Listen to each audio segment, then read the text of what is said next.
Every time I look around, he got a new friend. I was like, "You need to get to the alley right now." I was like, "No, Carla, this is not a dream. This is life." A white sheet covered something small in the alley. 6 feet away. A basketball. Still spinning. You need to get to the alley right now. Tyshawn Lee's mother ran 3 blocks to that call. What she found under that sheet was her 9-year-old son. Shot 5 times in broad daylight. But this story begins weeks earlier.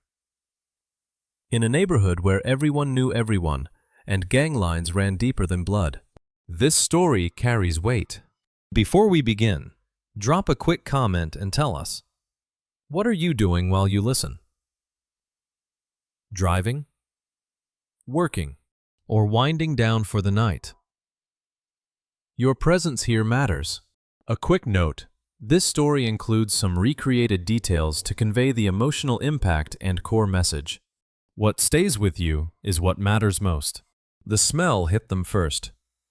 Bleach, industrial strength, soaked into every surface of the black Ford Edge. The forensic examiner who opened the door at the Chicago evidence warehouse had processed hundreds of crime scenes, but this one made him step back. Someone had spent hours scrubbing this car, wiping down seats and dashboard, erasing fingerprints and blood and any trace that human hands had been here at all. It's obviously been bleached, he said. The Ford Edge had been found abandoned on a dead-end street in Dolton, Illinois, a week after it mattered, stolen from a rental company, used for something that required this level of cleanup, then dumped like it never existed. The interior reeked of chemicals and desperation. Every surface had been wiped, every corner scrubbed, but the examiner's eyes stopped at the dashboard, at the navigation panel embedded in the center console. Bleach could erase blood. It couldn't erase where the car had been. Keep that detail in mind. Because a week earlier, before the bleach, before the cover-up, before anyone knew to look for this black SUV, there was just a Tuesday afternoon in Gresham, and a boy with a basketball. November 2nd, 2015, 3 o'clock, Tyshawn Lee, 9 years old and in 4th grade, dropped his backpack at his grandmother's house and grabbed his basketball, ready for another afternoon at Dawes Park. It was the same routine every day. After school, backpack down, ball up, out the door before anyone could tell him to stay inside and do homework.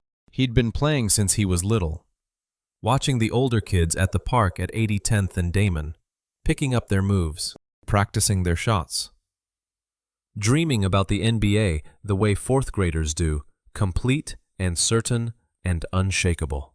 His grandmother's house sat just blocks from the park, close enough that the sound of basketballs hitting pavement was part of the afternoon soundtrack, close enough that mothers still let their children go.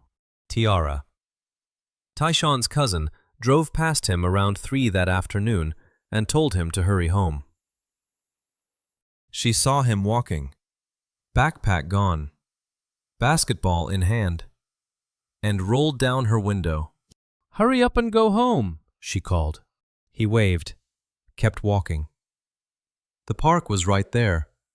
Everyone in Gresham knew everyone. You could still be home before the streetlights came on.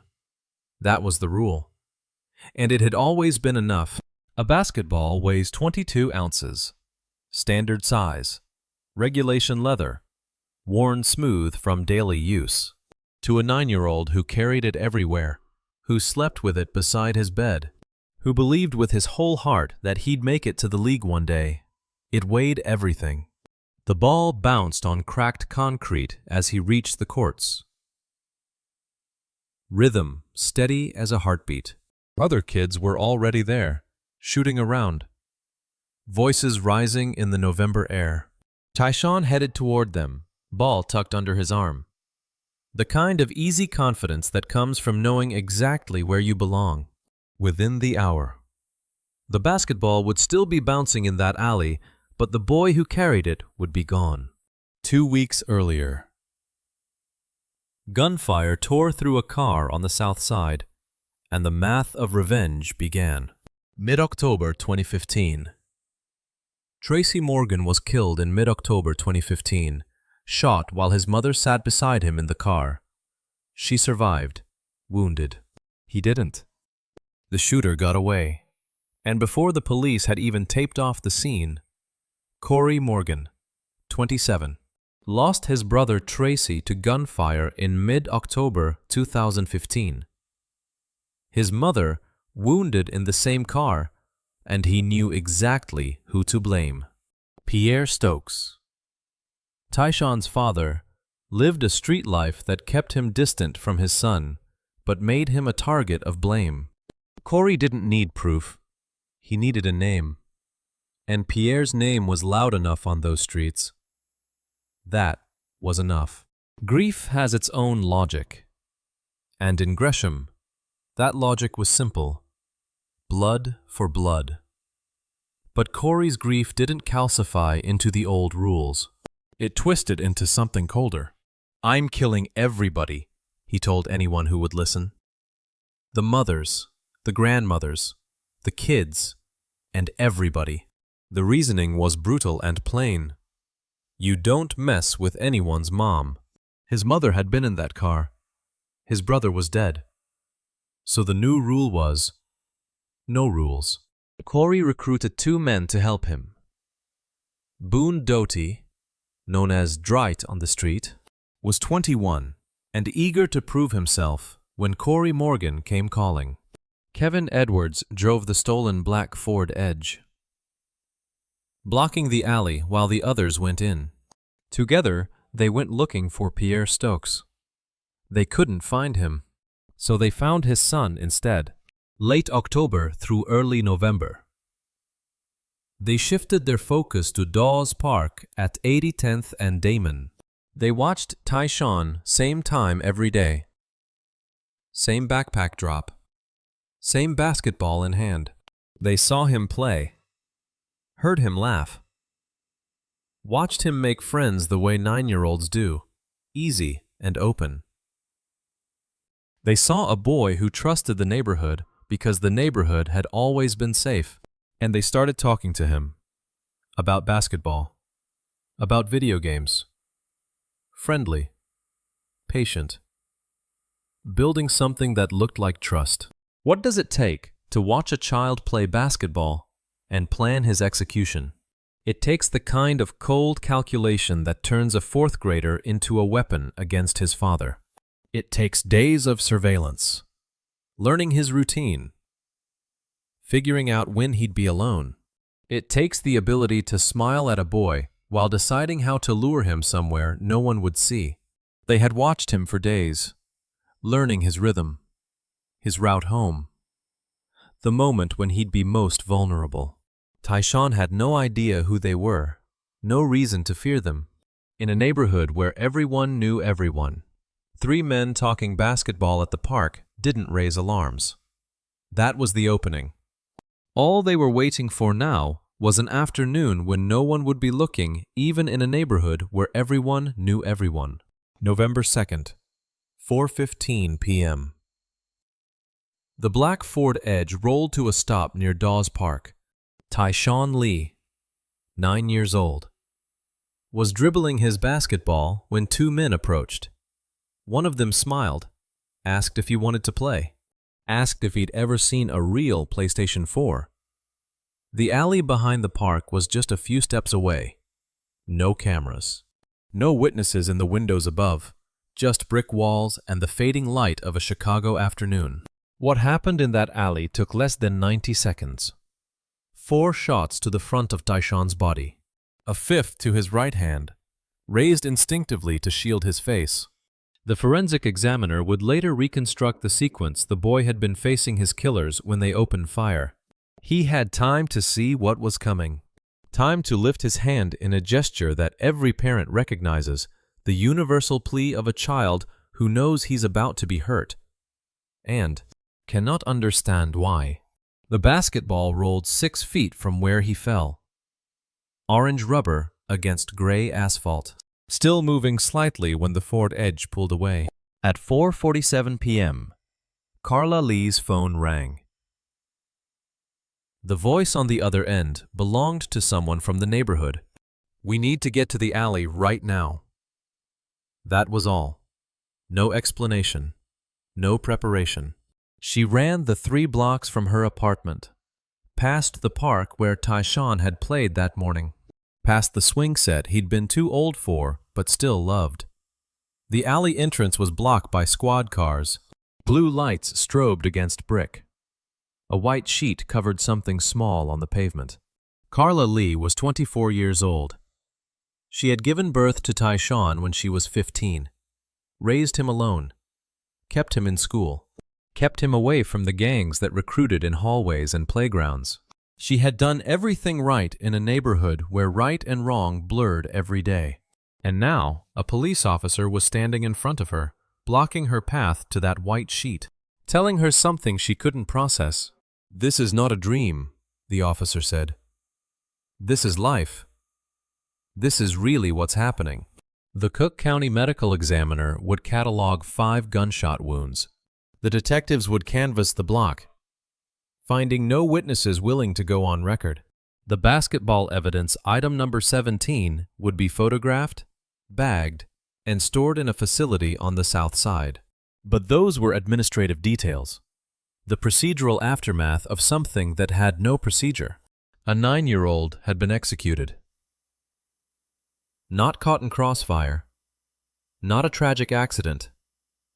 Lured deliberately, shot deliberately, left deliberately in an alley where his mother would find him, covered by a sheet that couldn't hide the size of what lay beneath it, the small, unmistakable shape of a 4th grader who told his grandmother that morning he was going to play in the NBA someday.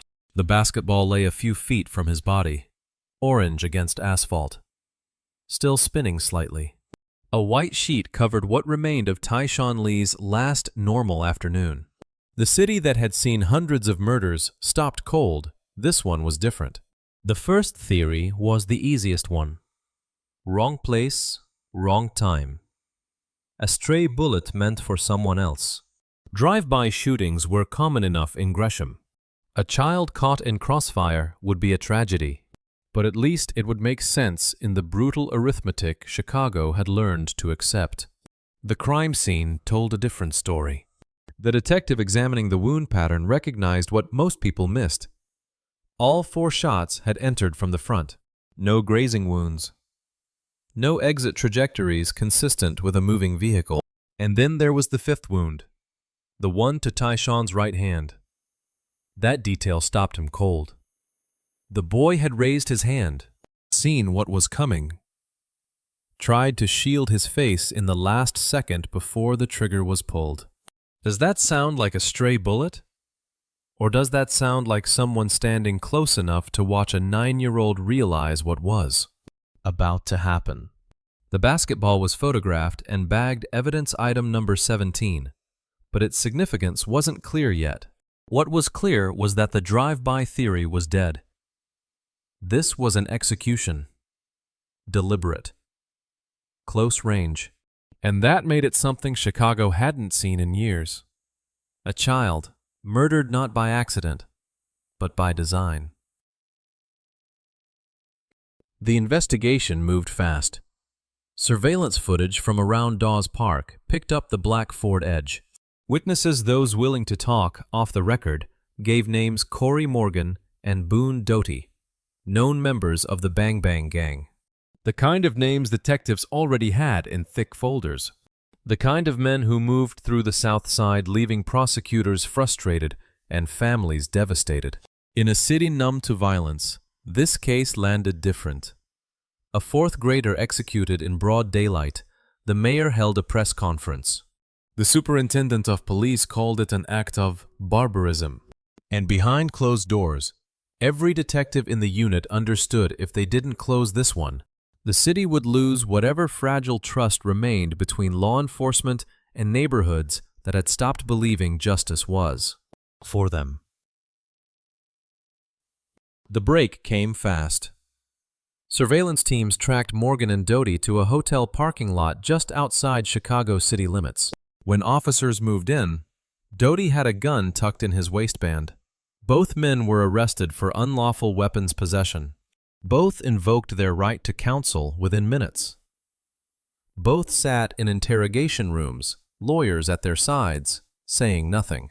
The forensic examiner ran both guns through ballistics testing. 2 weapons. 2 suspects with gang ties, motive, and opportunity. The detectives waited for the match that would tie them to the alley. To Tyshawn, to those 4 shots that ended a child's life before he'd finished elementary school. Neither gun matched. Not close. Not inconclusive. Not even the same caliber as the weapon that killed Tyshawn Lee. The ballistics report came back clean, and with it went any hope of a quick resolution. Morgan and Doty walked on the weapons charges within days: illegal possession, but not murder. The detectives had the men they knew did it, sitting in interrogation rooms, lawyers at their sides. But they had nothing that tied them to the alley, to the boy, to those 4 shots. Kevin Edwards remained a ghost. And somewhere out there was the black Ford Edge no one could find. The break came from a Chicago parking enforcement database and a $50 ticket no one had ever paid. A black Ford Edge. Ticketed 3 weeks before the murder for blocking a driveway on the south side. The license plate number ran through the system in seconds, reported stolen from a rental company 2 days before Tyshawn was killed. The Dalton officer who found the abandoned Ford Edge called it in immediately, recognizing the plate from the Chicago Bulletin. Dead-end street. Keys gone. No one in sight. The vehicle sat exactly where Kevin Edwards had left it after realizing that driving a murder scene through Chicago was a confession. On wheels. Every modern investigation runs on 2 kinds of evidence: what people leave behind and what machines remember. The detectives knew they had the first kind waiting for them: blood, prints, DNA, the biological signature of violence that no killer, no matter how careful, can completely erase. What they didn't know yet was that the second kind, silent, digital, indelible, was still recording even after the engine died. The car was towed to the evidence warehouse on a gray November afternoon. Before the doors opened, before anyone stepped inside, the smell announced what had happened. Industrial bleach. The kind of chemical assault that burns the back of your throat and makes your eyes water.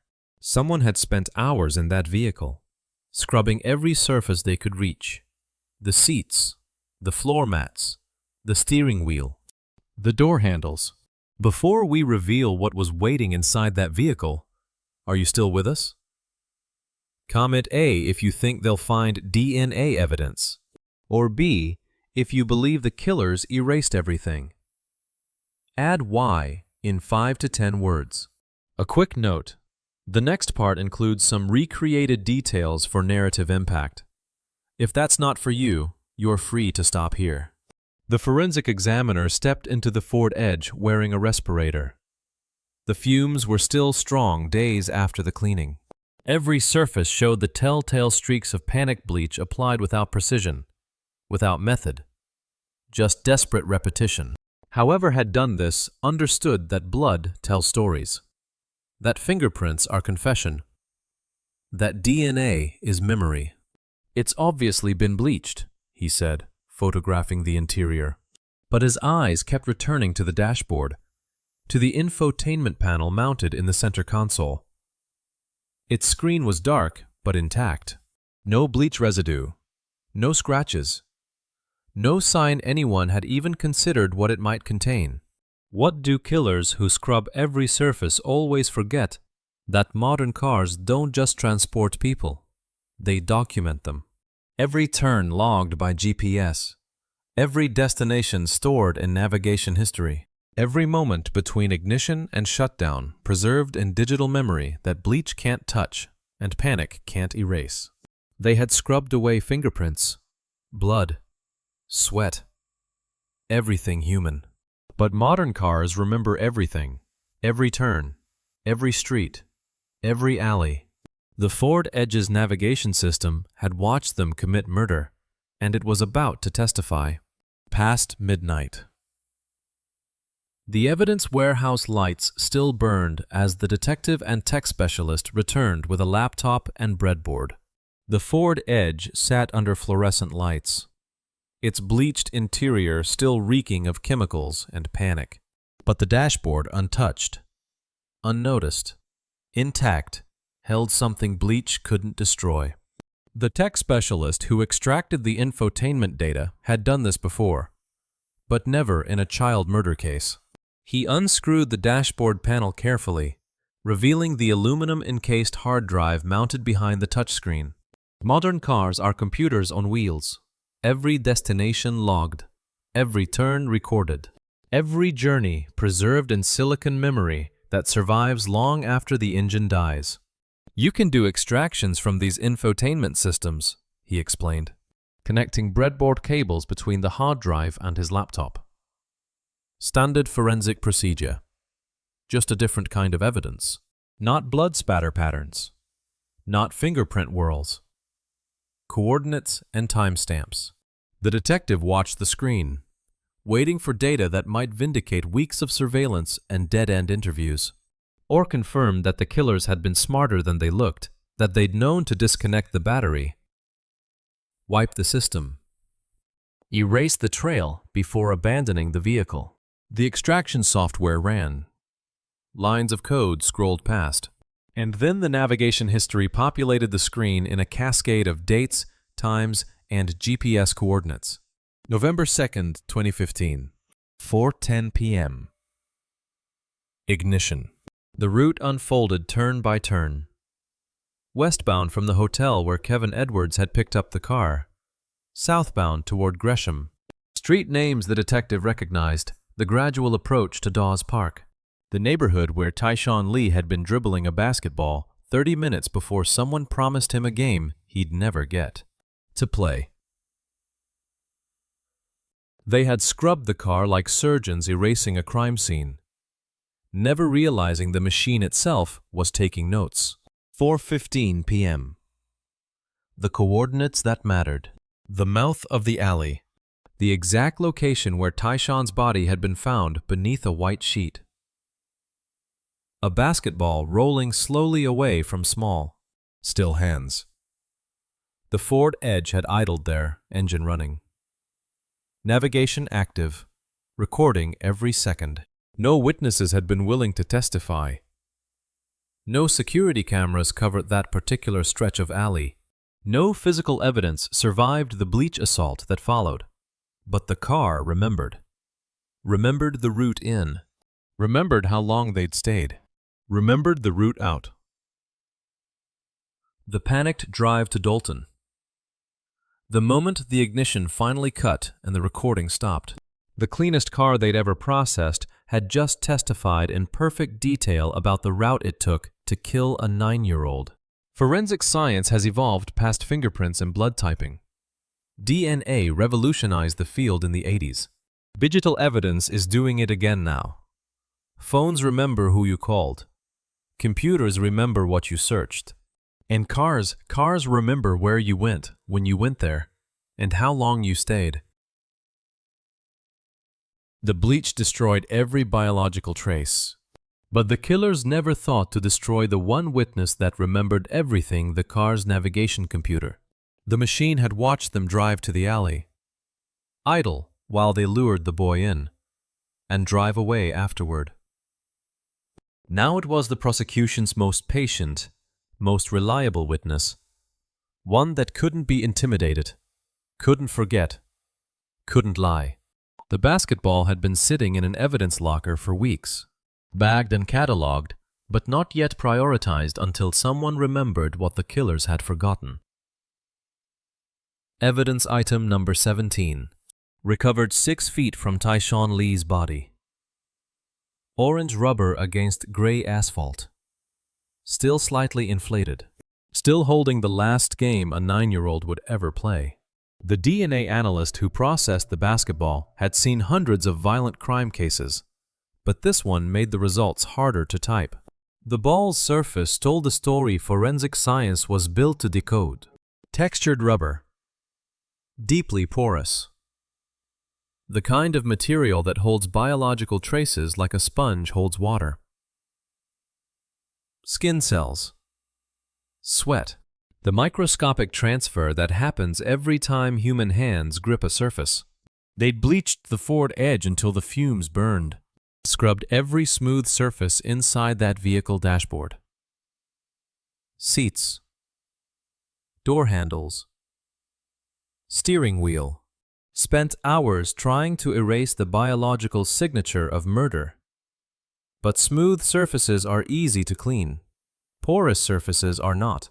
And a well-used basketball, gripped hard by hands that needed it to look like a gift instead of bait, is one of the most porous surfaces a killer can touch.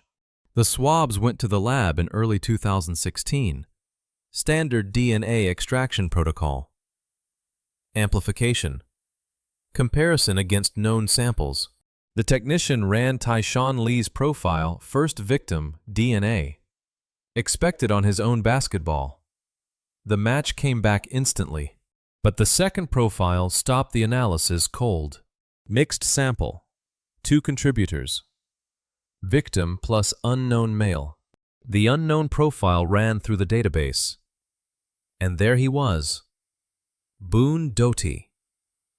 The man surveillance had tracked. The man arrested with a gun that didn't match. The man who'd sat silent in interrogation. Lawyer at his side. Refusing to say a single word about November 2nd.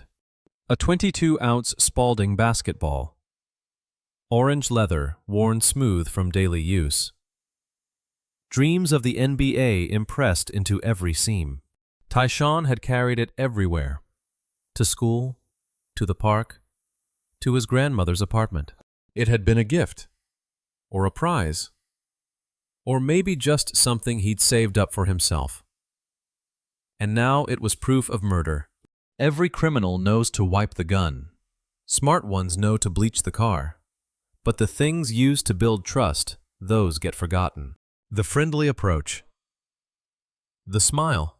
The promise want to see a real PlayStation. Want to play a game. The basketball Doty must have held. Maybe dribbled once or twice to show he was safe. That this was just 2 guys talking hoops in a neighborhood where everyone talked hoops. That moment of false kindness left a biological signature that bleach never touched. Mixed DNA results. Tyshawn Lee and Boone Doty. Victim and killer. Both on the surface of a 4th grader's most treasured possession. They'd spent hours erasing evidence from the car. Never thought about the trust object. The thing that made a cautious boy follow a stranger into an alley. The car placed them at the scene. The ball placed Doty's hands on the victim. But prosecutors wanted more. They wanted his voice, his words, his confession. And Boone Doty, it turned out, could not stop talking. January 12, 2016. The informant wore the wire into Cook County Jail's common area. Detectives listening remotely as Boone Doty approached. The informant who wore the wire into that January conversation did so knowing some crimes demand the code of silence be broken.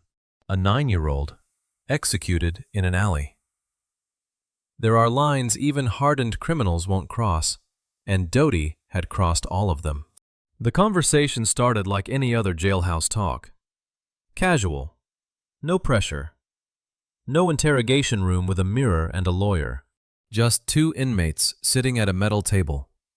Voices low. Guards out of earshot. But the detectives were listening through headphones in a surveillance van 3 blocks away, recording equipment running. Hope protagonist would say something.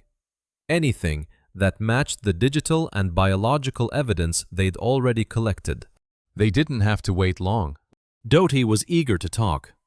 Wanted to explain. one to share the details that would make him look like the ruthless enforcer his gang reputation required. He described watching Tyshawn Lee for days, marking him, learning his routines, identifying him as Pierre Stokes' son. Described approaching him at Dawes Park, talking basketball, promising video games, building trust with a boy who'd been taught to be careful but couldn't resist someone who spoke the language of hoops. And PlayStations. Then he described pulling the trigger. 4 shots. Then a 5th when Tyshawn raised his hand. That final instinctive gesture of a child who couldn't understand why the friendly man had turned into a killer. But Doty didn't stop there. He turned the murder into a rap song, bragged about it, made it part of his legend. And in the song, he'd exaggerated 15 shots instead of 5, because more bullets sound more ruthless, more worthy of fear and respect on streets where body count equals status. The detective listening to the recording later said it plainly. He's proud of this murder. What kind of person turns a 4th grader's murder into a song? Someone who believes violence is currency. Someone who thinks reputation is built on the bodies of the innocent. Someone who mistakes brutality for strength. Who confuses being feared with being powerful. Who never understood that killing a child doesn't make you legendary. It makes you a monster. The system will lock away for the rest of your natural life. This wasn't an interrogation that broke him. No detective applied pressure. No prosecutor offered a deal. This was pride.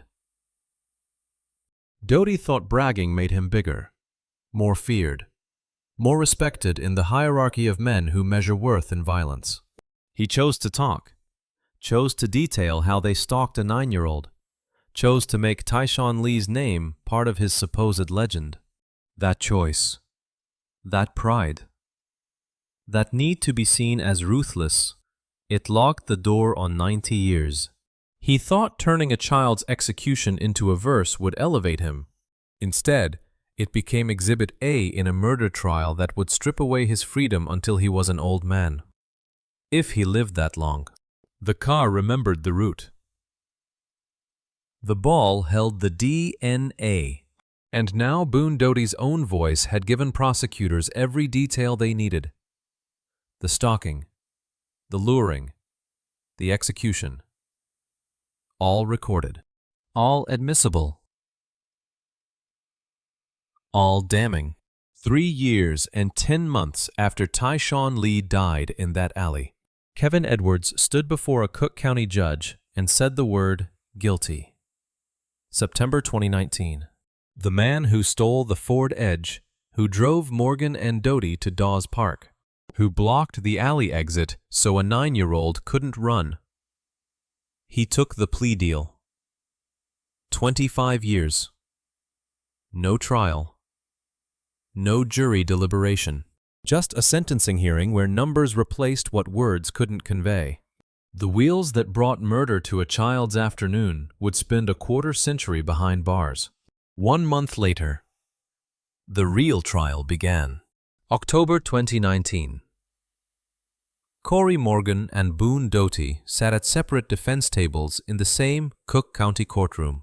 2 juries, an unusual procedural choice, heard the same evidence simultaneously, each tasked with deciding one defendant's fate. The prosecutor who presented the case against Morgan and Doty had tried hundreds of murders, but described this one as uniquely inhuman. The evidence came in waves. The Ford Edge's navigation system, displaying the route turn by turn, timestamp by timestamp. Straight to the alley at 4:15 p.m. The basketball, orange rubber holding the biological signature of trust betrayed. Tyshawn's skin cells mixed with Doty's on the surface of a toy used to lure a child to his death. And finally, the wire recording. Doty's voice, casual and proud, bragging about stalking a 4th grader, about making the murder into a rap verse, about exaggerating the body count to 15 shots because real life wasn't brutal enough for his legend. The courtroom held 2 juries, 3 defendants' families, dozens of spectators, and a wall of media cameras. But the person who had the most right to be there stayed home. Carla Lee. Advised by prosecutors that sitting through the trial would reopen wounds barely held together by 4 years of grief, chose not to watch. She had already lived the worst day. She didn't need to hear men dissect it in legal language. The juries deliberated separately. Both returned the same word: guilty. Murder, conspiracy, aggravated battery. Every count, every charge, every opportunity for the law to say what had been done to Tyshawn Lee in that alley. The judge who sentenced all 3 men did so knowing Illinois law offered no sentence adequate to the crime. The state had abolished the death penalty years earlier. Life imprisonment was the ceiling. Boone Doty, 90 years. Corey Morgan, 65 years. Combined with Edwards, 25, the total came to 180 years. The prosecutor's closing argument lingered long after the gavel fell. The type of person that commits this type of crime is not a person at all. 3 men, 3 sentences. 180 years behind bars. Nundy plus 65 plus 25 equals a number so large, none of them would live to see freedom. But no math brings back one 9-year-old boy. No. It was like, you need to get to the alley right now. The judge's gavel fell 3 times. 3 men would spend the rest of their lives in prison. But the full story, the reason why, the debt that never existed, that final piece was still coming. After the trials, after the sentences, the truth about Tracy Morgan's murder finally surfaced. 2 other men were charged, neither of them Pierre Stokes. The man Corey Morgan blamed. The man whose 9-year-old son was stalked for days, lured into an alley with promises of video games, and shot 5 times in broad daylight. Pierre Stokes never killed Tracy Morgan. The entire premise, the gang debt, the revenge motive, the reason 3 men spent weeks planning the execution of a 4th grader. I'm killing everybody, the mothers, the grandmothers, the kids, and everybody. Committed by men who wanted to feel powerful and found a 9-year-old boy to prove it on. They executed a child based on a rumor. Spent hours bleaching a car to hide the evidence. Never thought to clean the basketball they'd used to gain his trust. Bragged about it in jail like it was legend. And the man they did it all for, Pierre Stokes, never had anything to do with any of it. Years later, Dawes Park at 8010th and Damon still hears the rhythm of basketballs on concrete. Children still play where Tyshawn played. The alley is still there. The neighborhood is still there. He would have started high school by now. A freshman trying out for the basketball team, bringing home report cards, a jersey with his number that no one ever got to print. How do you explain to a mother that her 9-year-old died for a debt his father never owed? A debt that never even existed. Carla Lee was 24 when she ran 3 blocks to that alley and found a white sheet covering the only person she'd raised since. She was 15. She's still here, still living in a city that took her son and gave her back courtroom proceedings and 3 life sentences that don't feel like justice, because nothing can. The car remembered every turn. The basketball held the DNA. The wire captured the confession. The evidence was perfect, airtight, ironclad, digital proof and biological proof and audio proof. Everything lined up. But evidence only answers what happened and who did it. Evidence doesn't answer why a 4th grader with NBA dreams had to die in an alley on a November afternoon.